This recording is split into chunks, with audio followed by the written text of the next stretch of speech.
When you think that part of the component of news coverage around the country every year is the excitement and the fun that people get watching an old building being demolished, and they wire it very carefully for days, and it's a very careful operation in order to make sure that a building comes down safely. I think the last one we saw was when they brought down one of the old casinos in Las Vegas. I mean, this is just stunning to see these things come down.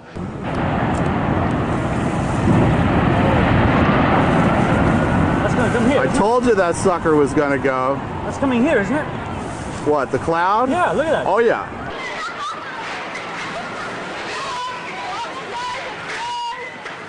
Right behind me, Salomon Brothers building. That's 47 stories tall. There you can see it going.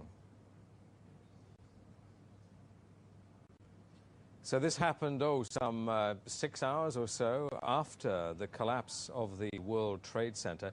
About an hour after the actual explosion, which was about 9:15 in the morning.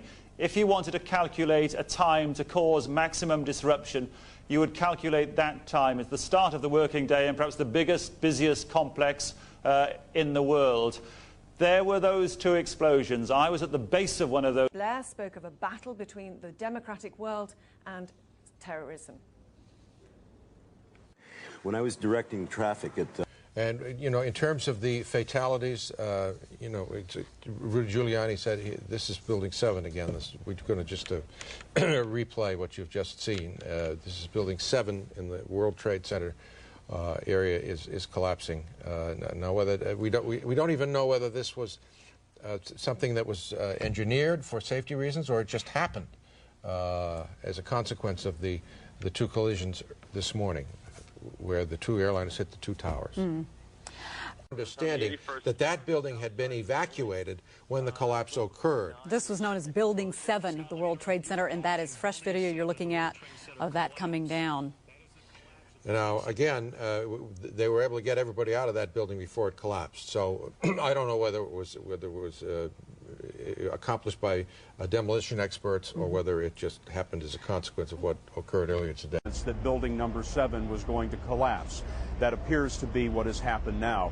I don't know exactly how many stories the building is, Dan, but standing at the base of it, watching it burn about an hour ago, it looked to be something on the order of 50, 60 stories, as you said, a very, very large office building. And since the most recent collapse, which happened just a short while ago, Building 7, a 47-story building.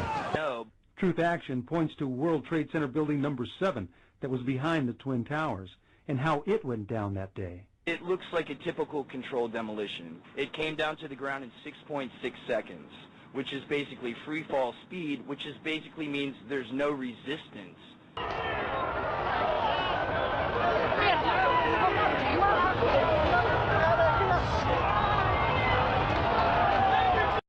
In fact, you were just told by police that you should move out of your apartment, Fabiana. Yes. You've got Carolina here? Yes. They advised us to leave because we have... Oh, my God. Look behind us. Please pan in this way. Please be careful of your baby. This is it. That's the building coming down. Oh, my God. Oh, my God. Oh, my God. No. No. Listen. We'll be all right. We'll be all right. We're okay. I think we're okay. Ashley, I think we're okay. You're going to...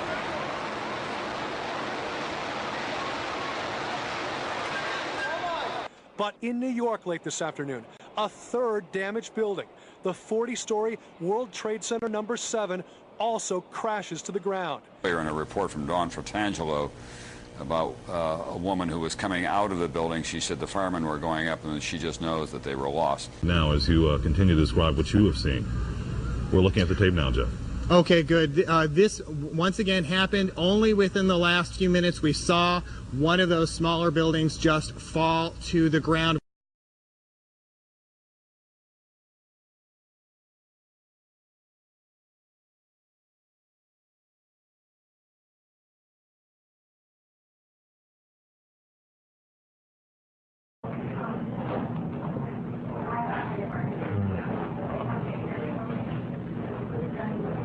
It's amazing. Amazing, incredible, pick your word. For the third time today, it's reminiscent of those pictures we've all seen too much on television before when a building was deliberately destroyed by well-placed dynamite to knock it down.